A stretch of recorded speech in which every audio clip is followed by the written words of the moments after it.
At my sister's wedding, Mom texted, "You're a disgrace. Stay the hell away from her day." After I covered 6,000 deposits, so I transferred all $24,000 in remaining bills to my sister's deadbeat husband and watched them panic. Then I exposed their lies to the whole family. Hey Reddit, my sister begged me to help make her dream wedding happen, and I did. Later, they messaged me saying it would be embarrassing for them if I show up because I'm a plumber. I respected their choice, but I canceled every payment I was going to make and legally transferred the bills to my brother-in-law. What followed was a complete shit show. Here's what went down. I, 35 male, have been the responsible one in my family since I was probably 14 years old. You know that guy in every family who somehow becomes the go-to solution for everyone else's terrible life choices? Yeah, that's me. My phone buzzes at 2 a.m. because Mom needs to loan Dad $800 for a transmission repair. Except they'd blown their car fund on a spontaneous trip to Cabo. Sister calls crying because she blew her rent money on a designer purse and some MLM pyramid scheme. And guess who's transferring cash before she gets evicted? Again. And like an absolute chump, I always said yes. Every single time. Don't get me wrong, I wasn't exactly struggling. I'd worked my ass off building a solid plumbing business, saved up a decent chunk of change, and lived below my means. Turns out people will pay good money to fix their broken toilets and burst pipes. And I was smart enough to invest the profits instead of blowing them on stupid shit like my family did. But somewhere along the way, my bank account became the family's emergency fund. Stacy, my younger sister, was the golden child. 29 years old, and she'd never held a job longer than 6 months because retail was soul-crushing and office work stifled her creativity. She once told me with a completely straight face that paying bills was just society's way of controlling the free spirit. I shit you not. This woman thought electricity just magically happened, and rent was more of a suggestion than an obligation. But Mom and Dad? They ate that crap up with a spoon. Stacy was an artist, they'd say. Too sensitive for the regular world. Meanwhile, I'm crawling under houses and fixing broken sewer lines, apparently too blue-collar to deserve basic respect. My best friend Alan, a fellow contractor who runs an electrical business and has zero patience for bullshit, put it best one night over beers. Dude, your family treats you like a freaking vending machine. They push your buttons, you dispense cash, and nobody says thank you. And honestly, I couldn't remember the last time they'd asked how I was doing. Last fall, Stacy dropped the engagement bomb. She'd been dating this guy Trevor for all of 3 months, and suddenly they're picking out venues like they'd been together since high school. Trevor was everything my parents wished I could be. MBA from some fancy business school, wore suits to work every day like he was closing billion-dollar deals instead of processing insurance claims in middle management. Drove a leased BMW. The kind of guy who used buzzwords to order coffee and thought his business degree made him superior to us working-class peasants. Dad immediately started treating him like the son he never had. The successful son. Trevor really has his life together, he'd say, right in front of me. Finally, someone in this family with real ambition. Mom would nod along and add how nice it was that Stacy found someone who could provide for her properly. Meanwhile, I'm the guy who literally kept their lights on and prevented their house from flooding when the main water line burst last winter. But apparently fixing toilets doesn't count as real success. Trevor loved to remind me of this. He had this condescending way of talking to me like I was some kind of charity case who needed career advice. He'd suggest I think about expanding beyond the hands-on work, pausing on hands-on, like I was picking up roadkill instead of running a business that cleared 6 figures annually. The engagement party was at Olive Garden, Stacy's choice because it was ironic and fun, but really because Trevor was cheap as hell despite all his big talk about investing in quality experiences. He proposed with a ring that definitely came from one of those no payments for 12 months jewelry store deals, and everyone acted like he just presented her with the crown jewels. Mom gushed about how perfect Trevor was for Stacy. Dad shook his hand like he was greeting the Pope and actually called him son. Alan was there for the engagement dinner. Stacy had invited him because she wanted all my friends to meet Trevor. Big mistake. Alan sized Trevor up in about 30 seconds and spent the rest of the night making subtle digs that went completely over Trevor's head, asking him about how exciting insurance management must be and how he was really making a difference in people's lives. Trevor ate it up, talking about risk assessment matrices and claims optimization protocols, like he was saving the world one denied claim at a time. Later in the parking lot, Alan shook his head. That guy's faker than a $3 bill. Bet you $20 he's drowning in debt trying to keep up appearances. That's when Stacy started talking about her dream wedding. Pinterest boards appeared overnight. Venue tours commenced. She had spreadsheets for everything except the actual budget. The hints started subtle. She'd sigh during family dinners about wishing they could afford the lakeside venue, but it was just so expensive. Then she'd give me that look, like a puppy staring at a treat just out of reach. Mom joined in, saying how she wished they could help more, but things were tight right now. Translation: Dad bought a $3,000 fishing boat last month, and they blew their savings on that Cabo trip. Trevor would just sit there with this smug little smile, like he was watching peasants beg for scraps, occasionally mentioning how Stacy deserved the best. The pressure campaign lasted about 2 weeks before I finally agreed. Not because I wanted to, but because watching Stacy mope around and Mom drop increasingly obvious hints was like Chinese water torture. So at Sunday dinner, I dropped the bomb. That fine, I'd cover the wedding expenses. Not help out, not contribute. I offered to handle the venue, catering, flowers, photography, the whole 9 yards. Stacy literally started crying and jumped up to hug me like I'd just told her she won the lottery. Trevor shook my hand with this firm businessman grip like we'd just closed a major deal. Mom beamed at me like I'd finally done something right, telling Stacy how lucky she was to have a brother who understood what family meant. For about 5 minutes, I felt like maybe all those years of being the family's financial safety net had actually earned me some genuine appreciation. Maybe they finally saw me as more than just a bank account with a pulse. Alan pulled me aside afterward with that expression he gets when I'm being particularly stupid. "You sure about this, man? That's a lot of cash to drop on people who barely acknowledge you exist most of the time." "It's Stacy's wedding," I said. "Family, you know. If you say so, brother, just keep your receipts." I should have listened to Alan. Planning Stacy's dream wedding was like herding cats while those cats set money on fire and criticized your technique. By March, the venue alone was running $12,000. The catering estimate came back at $8,500 for 87 guests. Apparently, she had decided she needed the premium package with past hors d'oeuvres and a carving station. The flower arrangements she'd picked out looked like they belonged at a state funeral and cost about as much as my truck. But here's where it gets interesting. All these vendors wanted contracts signed and deposits paid, but they also needed someone to be the primary contact for final billing and day of coordination. The venue coordinator explained during one of our many phone calls that they needed one person designated as the primary account holder for final charges and last-minute decisions, usually the groom or the person paying. That little piece of information got filed away in my brain for later use. Stacy changed her mind about everything roughly every 48 hours. First roses, then peonies, then some exotic shit that cost $200 per centerpiece, then back to roses but a different color, because they clashed with the bridesmaids' dresses that she'd also changed 3 times. She'd snap whenever I questioned the constant changes, insisting this was her one special day and she shouldn't have to settle for less than perfect just because I was being cheap. Meanwhile, I'm juggling wedding vendor calls during my lunch breaks between plumbing jobs, reviewing contracts after work, and basically functioning as an unpaid wedding planner while Stacy focused on the creative aspects, which apparently meant saving inspiration photos on Pinterest and changing her mind every 2 days. Trevor's contribution to the planning process was providing strategic oversight. Translation: he'd show up to vendor meetings, act like he was in charge, then leave all the actual work to me. He'd tell people I had the practical stuff handled while he focused on the bigger picture. The condescension was constant. When I'd suggest more budget-friendly options, Trevor would give me that patronizing smile and explain that some things were worth the investment, that this was about quality, not just getting the cheapest option. This from the guy contributing exactly $0 to the investment. Alan watched me stress about vendor coordination one evening over beers and just shook his head. "Dude, you realize you're basically being their unpaid wedding planner while they treat you like they're helping, right? When's the last time either of them even said thank you?" I couldn't remember. Mom and Dad were even worse. They'd defer to Trevor on every decision like he was paying for everything. "What does Trevor think?" became their default response to any question.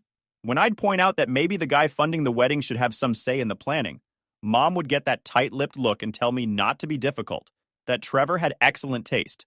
The vendors started knowing me by name and treating me like their most high-maintenance client. They could hear the exhaustion in my voice when I'd explain that no, we're not doing the $300 orchid arrangements anymore. We're back to the roses, but now they need to match the bridesmaids' dresses. 3 months into planning, my spreadsheet of wedding expenses looked like a small country's defense budget. I'd spent more on Stacy's one-day party than most people spend on a car. And every time I'd bring up the mounting costs, Stacy would get this wounded look and ask why I was trying to ruin her day. The guilt trips were masterful. Mom would chime in about how important this day was for Stacy, how she was only going to get married once. Dad would nod along and add his sage wisdom about it being an investment in my sister's happiness. But I kept writing checks and making calls and coordinating deliveries because I'm apparently a glutton for punishment. Plus, deep down, I figured this was finally my chance to be the hero instead of just the guy who fixes everyone's mistakes. Big mistake. Thursday, May 15th. I remember the exact date because it's permanently burned into my brain. I was finishing up a bathroom remodel, hands covered in grout, when my phone buzzed. A text from Mom that I'll never forget. "Hi, Derek. Just wanted to let you know that Stacy and Trevor think it might be better if you don't come to the wedding. Trevor thinks your presence might make things uncomfortable, since you two are from such different backgrounds. Hope you understand." I stared at that message for a solid 30 seconds, waiting for the follow-up text that would explain it was a joke or a mistake. Nothing came, just that cheerful little smiley face emoji, like she just told me they ran out of my favorite potato salad at the family barbecue. I screenshotted that message immediately and sent it to Alan with no commentary. His response came back in about 10 seconds. "Are you freaking kidding me?" Then my phone rang. Alan didn't bother with hello. "Tell me that's not real." Wish I could. "They uninvited you from a wedding you're paying for because you might embarrass the groom." Different backgrounds, apparently. There was silence on the other end for about 5 seconds. Then Alan started laughing. The kind of dark, dangerous laughing that usually precedes someone doing something spectacularly stupid or brilliantly vengeful. "Oh, this is perfect. This is absolutely freaking perfect. You know what this means, right? That my family are assholes?" "No, brother." "Well, yes, but that's not the point.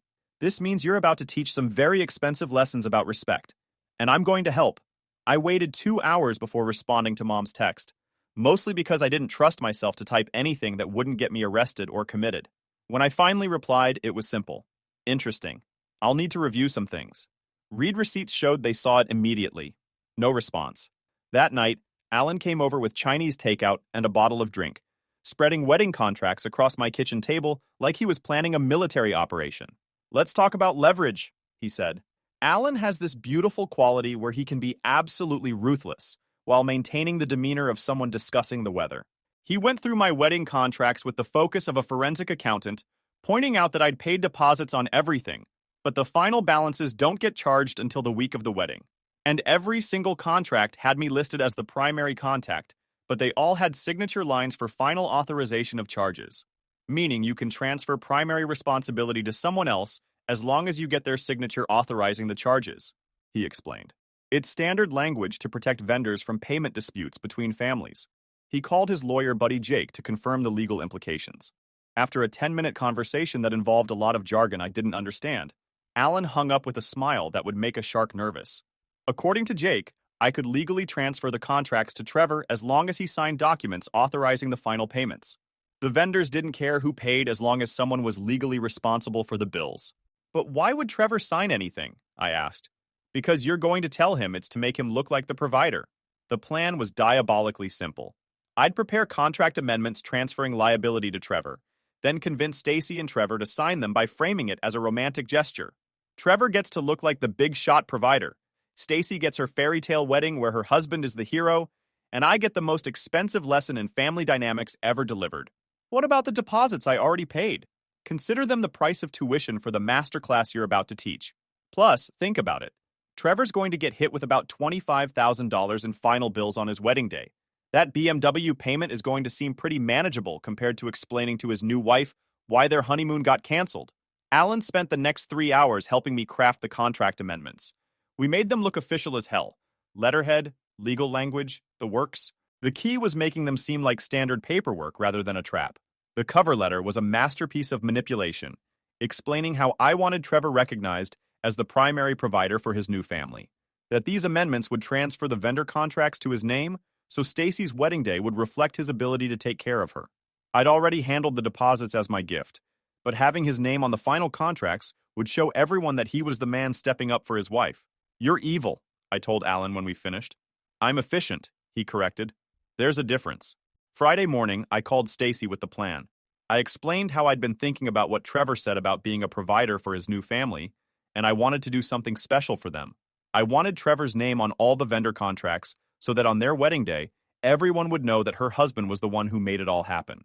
I'd already paid the deposits as my gift, but the final payments should come from Trevor, so he gets all the credit. Stacy started crying, happy crying for once. She thought it was really sweet and said Trevor would love that, mentioning how he'd been feeling weird about me paying for everything. I figured no man wants to feel like he's not providing for his wife, so this way, he gets to be the hero and I get to be the supportive brother-in-law. Win-win. She called back 2 hours later. Trevor loved the idea. They'd both sign whatever paperwork I needed. Could I bring it by that weekend?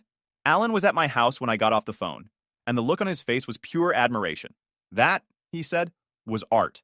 Saturday afternoon, I showed up at Stacy and Trevor's apartment with a folder full of official-looking documents and the demeanor of someone handling routine paperwork. Trevor was practically glowing with self-importance, telling me how thoughtful this was and how he appreciated me understanding that he wanted to be the provider.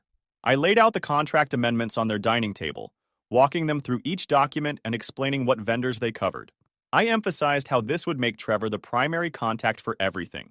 The venue, catering, flowers, photography, DJ, everything would get billed directly to him. His name, his responsibility, his wedding. Trevor signed everything with the confidence of a man who thought he was getting a good deal. Stacy signed as co-authorizer, with hearts practically floating over her head. Just to confirm, I said, as they finished the last signatures, you understand that all final payments, venue balance, catering, flowers, everything, will be charged to you starting next week? The deposits are covered, but the remaining balances are your responsibility now. Right, Trevor said, not really paying attention because he was too busy admiring his signature on official documents. Alan was waiting in his truck outside, trying not to laugh when I got in. When I told him Trevor had signed everything and 24 grand in bills were about to hit him starting Monday, Alan asked about the family fallout. That's the best part. I didn't cancel anything. I didn't ruin anything. I just made sure that the person who thinks he's too good to have me at his wedding gets to prove he can actually afford the wedding he's so proud of. Alan shook his head admiringly, calling it educational. Trevor was about to learn that talking big and backing it up are two very different things. And my family was about to learn that the guy they treat like an embarrassment is also the guy who's been keeping their whole fantasy afloat. Sunday came and went without any frantic calls, which meant they hadn't figured out the implications yet. But Monday morning, my phone started buzzing. Monday morning, the bills started hitting Trevor's accounts like missiles finding their targets. The venue called first around 9 a.m., asking for final payment of $12,000 and change by Wednesday to confirm Saturday's booking. Then the caterer called about the $8,500 final balance due Thursday. The florist followed Tuesday morning, needing $3,000 for the flower arrangements. By Tuesday afternoon, Trevor's panic had reached biblical proportions. My phone rang around 3 p.m. Trevor, and he sounded like a man watching his financial life flash before his eyes. Derek, we need to talk. There's been some kind of mistake with the vendor contracts. What kind of mistake? They're all calling me for payment. Like, full payment. $24,000 worth of payments. Right. That's what we discussed when you signed the contracts. You wanted to be the provider, remember? But I didn't realize it was that much money all at once. Can't we work something out? The desperation in his voice was beautiful. This was the same guy who'd spent months talking down to me like I was some kind of charity case, and now he was begging me to bail him out. I'm not sure what you want me to do, Trevor. You signed contracts taking responsibility for those payments. The vendors are just doing their job. But I don't have $24,000. And there it was. The truth behind all the fancy suits and business school terminology and condescending advice about expanding my business. He was broke, probably drowning in debt from trying to maintain his lifestyle on an insurance adjuster's salary. That sounds like a problem between you and your creditors. I'm sure you'll figure something out. You're good with money, right? Business school and all that? He hung up. Alan called me an hour later, laughing so hard he could barely talk. Apparently, Trevor had posted on Facebook asking if anyone knew any short-term lending options for unexpected expenses, and the comments were brutal. Stacy called that evening, crying. Trevor was having a panic attack, calling everyone he knew trying to borrow money. His parents couldn't help. Her friends didn't have that kind of cash, and the vendors were threatening to cancel everything. He wanted to postpone the wedding until they could save up the money. I pointed out that it was Thursday and the wedding was Saturday, which made postponing a bit challenging. Stacy begged me to just pay for it like they originally planned, promising she'd make sure I got invited. Trevor was just nervous about fitting in with my friends. He didn't mean anything by it. My friends, like I was the one with the social problem. I explained that he had signed legal documents taking responsibility for those payments because he wanted the credit for taking care of his wife. I couldn't just override his wishes like that. When Stacy wailed that they didn't have the money, I suggested maybe they should have thought about that before deciding I wasn't good enough to attend. She realized I was doing this on purpose, and I didn't deny it. Trevor made his choice when he signed those contracts. She made her choice when she decided I was too embarrassing to have at her wedding. She hung up on me. Friday morning brought the inevitable family intervention. Mom, Dad, and Stacy showed up at my job site like some kind of dysfunctional SWAT team. "Derek, this has gone too far," Mom announced. "We made a mistake, but you're punishing Stacy for it." "I'm not punishing anyone." Dad stepped forward with his stern patriarch voice. "Son, we know you're upset about the wedding invitation thing, but destroying your sister's wedding isn't the answer. I didn't destroy anything. All the vendors are ready to go. Trevor just needs to pay them, like he agreed to do when he signed the contracts." "But he doesn't have that kind of money," Stacy wailed. "Then maybe he shouldn't have signed contracts agreeing to pay it." I'd been completely honest about what the contracts meant. The fact that he'd been too arrogant to pay attention to the numbers wasn't my problem. Alan drove by the job site around noon and found me eating lunch in my truck while my family continued their dramatic pleading outside. When he asked how the guilt trip was going, I told him they wanted me to bail Trevor out so Stacy could have her perfect day. Trevor was trying to get emergency loans. Stacy was calling every person she'd ever met looking for money. Mom and Dad were acting like I was the villain for letting Trevor be the provider he claimed he wanted to be. Alan pointed out that everybody was learning valuable lessons about financial planning. The wedding was supposed to happen in 24 hours, and Trevor still didn't have the money. The vendors were getting antsy about payment guarantees. Stacy was having daily meltdowns, and I was getting a front row seat to watch the whole house of cards collapse under the weight of their own arrogance. Friday evening, Trevor called one last time. "Derek, I'll do anything. I'll apologize publicly. I'll admit I was wrong about everything. I'll make sure everyone knows you're the one who made this wedding possible. Just please, pay the vendors. I'll find a way to pay you back." And there it was. The guy who'd been too embarrassed to be seen with me at his wedding was now begging me to save his ass. That's a generous offer, Trevor. But you know what? I think you've got this handled. Time to provide. Saturday morning was beautiful. Perfect wedding weather. I spent it at home, drinking coffee on my deck and reading the newspaper for the first time in months. My phone was buzzing constantly with updates I didn't ask for, but Alan kept me informed. The wedding had moved to the city park. You know, the one with the rusty playground equipment and the geese. Stacy was wearing her dress, but the reception was basically a potluck in the pavilion. Trevor's cousin brought a cooler of Bud Light. The photographer was Trevor's brother-in-law with an iPhone. The DJ was a Bluetooth speaker. Trevor looked like he was about to vomit. Stacy kept trying to smile for photos, but you could see the crazy in her eyes. Best part? Trevor's dad asked him why they moved the wedding to the park. Trevor told him they wanted something more intimate. His dad goes, "More intimate than the venue Derek paid for?" Awkward silence level. Maximum. The pictures that eventually surfaced on social media told the whole story. Carefully cropped photos that hid the picnic tables and discount decorations. Close-up shots of Stacy's dress that conveniently avoided showing the playground in the background. Everyone was trying to sell the intimate outdoor celebration narrative, but you could see the truth in their eyes. This wasn't rustic chic, this was damage control. Monday morning, I got a text from Stacy. "I hope you're happy. Our honeymoon got canceled because Trevor had to use the money to pay off the credit cards. But I guess that was your plan all along. Screw you." I didn't respond. What was I supposed to say? That maybe they should have thought about their finances before signing contracts they couldn't afford? That maybe treating your financial safety net like an embarrassment has consequences? 3 weeks after the park wedding disaster, I thought the whole thing was behind me. Trevor and Stacy had their shitty wedding, learned some expensive lessons about budgeting, and I got to enjoy the sweet satisfaction of watching entitled people face reality. Then Mom decided to rewrite history. It started with a Facebook post that Alan screenshotted and sent to me with the message, "Bro, you need to see this shit." The post was a masterpiece of victimhood and manipulation. Sometimes family disappoints you in ways you never imagined. When your own son steals money, meant for his sister's wedding, and then abandons the family in their time of need, it breaks your heart. Derek promised to pay for Stacy's wedding, took money from us for deposits, then disappeared when the bills came due. Poor Stacy and Trevor had to scramble to put together something at the last minute because her own brother was too jealous and selfish to keep his word. We raised him better than this. Some people just can't handle seeing others succeed. The comments were already pouring in from their church friends, neighbors, and extended family, expressing shock and sympathy for having such an awful son who would steal from his own sister and ruin her special day out of bitter jealousy. My phone was ringing before I finished reading. Alan was predictably outraged. "They're calling you a thief, dude. A freaking thief. After you paid for their entire life for decades." I was weirdly calm about it. Maybe because I'd been expecting something like this ever since the park wedding photos went up.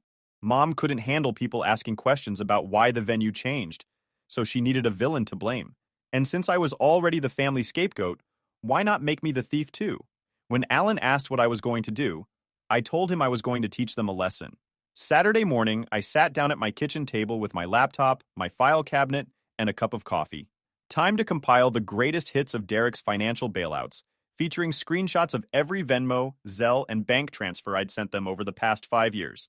Photos of checks I'd written for their car repairs, medical bills, and mortgage payments, text message conversations where they begged for money, email threads about Stacy's wedding planning, where they kept demanding more expensive options, the original contracts showing I'd paid all the deposits, the amended contracts Trevor and Stacy had signed taking over financial responsibility, and the crown jewel, Mom's original text uninviting me from the wedding.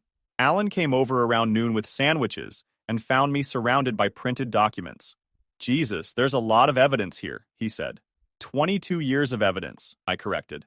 Every time I bailed them out, every time they promised to pay me back, every time they treated me like their personal bank account. I keep good records. It took me 3 hours to write the post. I wanted it to be factual, devastating, and impossible to argue with.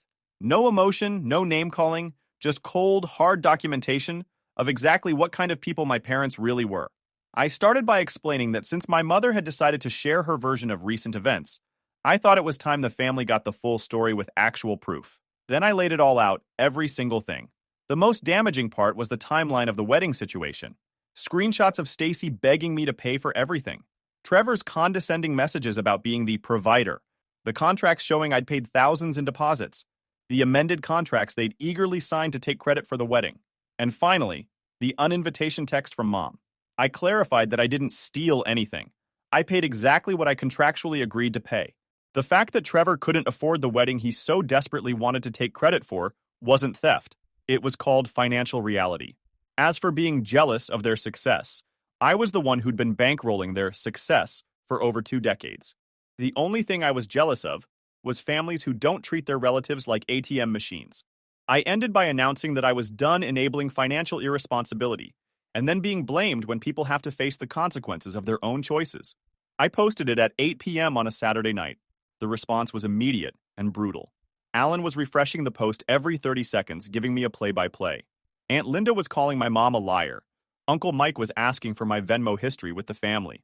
My cousin Jessica posted, "Finally someone tells the truth." Within 2 hours, the comment section had turned into a bloodbath. Extended family members were sharing their own stories of my parents asking them for money. Church friends were expressing shock at the documented financial manipulation. Even family friends I hadn't seen in years were coming out of the woodwork to share their own experiences with my parents' borrowing habits. The best comment came from my dad's own brother. "I've been wondering why you guys always seem to have money troubles despite Derek bailing you out constantly. Now I know where the money was really going. Cabo trips and fishing boats while your son pays your bills. Shameful." But the real damage came when Stacy's friends started commenting. Apparently, they'd been hearing for months about how Stacy's successful brother was paying for this lavish wedding. When they saw the evidence that Trevor had actually signed contracts taking financial responsibility, then couldn't afford to pay the bills, the story Stacy had been telling fell apart completely. Her friends were pointing out that she'd told them Trevor had everything handled, and I was just helping out with small stuff. They thought the park wedding was a last-minute venue change for aesthetic reasons. By Sunday morning, my parents' post had been deleted, but screenshots of both posts were circulating in family group chats and local Facebook groups. The damage was done and spreading. Mom called me around 10 a.m., crying. People were calling them liars and cheats. The pastor wanted to meet with them about their financial integrity. Dad's friends were avoiding him at work. I reminded her that maybe she should have thought about that before calling me a thief on social media. She insisted she was just hurt and upset. Didn't mean for it to get this big, but I pointed out she didn't mean to get caught. She begged me to take down the post, promising to make a public apology and tell everyone she was wrong. I told her the post stays up, People deserve to know the truth about what kind of people they really are. When she wailed that this was destroying their reputation, I told her good. Their reputation was built on lies anyway. Dad called an hour later with a different tone, angry instead of pleading. He accused me of crossing a line by airing family business in public, asking if I had no shame. I told him I had less shame than he did, apparently, since at least I was telling the truth. When he threatened me to take it down as his last warning, I asked what he'd do. Uninvite me from another wedding I'm paying for? He hung up. Tuesday brought the most satisfying development yet. Stacy called me sobbing. Derek, Trevor left me. I wasn't expecting that. What? He said he can't handle the drama and the financial problems. He moved out yesterday. He said marrying into this family was a mistake. Trevor, the great provider, had cut and run the moment his new wife's family drama affected his precious reputation. The guy who was too good to be seen with me at his wedding had abandoned his wife 3 weeks after marrying her. I'm sorry to hear that, I said, and I actually was. Despite everything, I didn't want Stacy to get her heart broken. He said the Facebook stuff was embarrassing, and he didn't sign up for this kind of family dysfunction. He said he married me, not the whole family's problems. Did he take the BMW? Of course he took the BMW. He said it was in his name, so I couldn't do anything about it. Classic Trevor. Talking big about being a provider until the providing got complicated. What are you going to do? I don't know. I can't afford the apartment on my own. Mom and Dad are too embarrassed to help because everyone knows about their money problems now. I might have to move back in with them. Sucks to suck, Stacy. Are you going to help me? And there it was. After everything, the uninvitation, the public humiliation, calling me a thief, she still expected me to ride to the rescue. Number, I told you the Bank of Derek was closed. But I'm your sister. You're also the person who decided I wasn't good enough to attend your wedding. She hung up crying. But this time I didn't feel bad about it. Alan came over that evening with drinks and takeout, finding me on my deck, actually relaxed for the first time in months. When he asked how it felt to watch the whole house of cards collapse, I told him it felt pretty great. Trevor had bailed on Stacy, Mom and Dad were persona non grata in their social circle, and I was finally free from being their financial safety net. 6 months later, I heard through the family grapevine that Stacy was working 2 jobs and living with roommates. Trevor had apparently moved in with some woman from his office about a month after leaving Stacy. Mom and Dad had to find a new church because the gossip at their old one was too uncomfortable. Dad's fishing boat got repossessed. Mom had to get a part-time job at Target to help with bills. And me? I bought a house with a pool and a 3-car garage. Paid cash. Turns out when you stop bankrolling other people's poor decisions, you have a lot more money for your own life. Alan helped me move in, and as we sat on my new deck drinking and watching the sunset, he raised his bottle in a toast. To the most expensive education in family dynamics ever delivered. Worth every penny, I replied.